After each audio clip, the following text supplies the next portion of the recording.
আমরা এখন এই গরমে আরাম তরমুজের জুস বানাবো।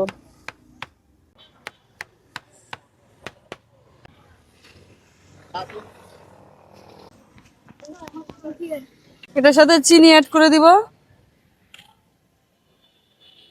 আর অ্যাড করব বরফ। ব্যাস হয়ে গেল।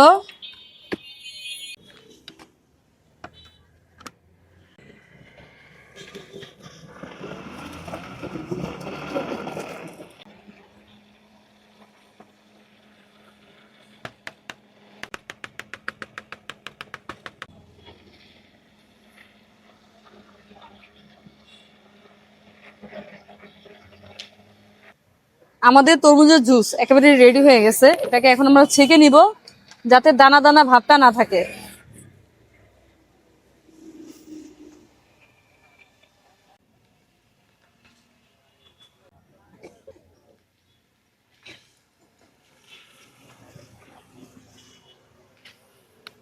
কি পরিমাণে দানা!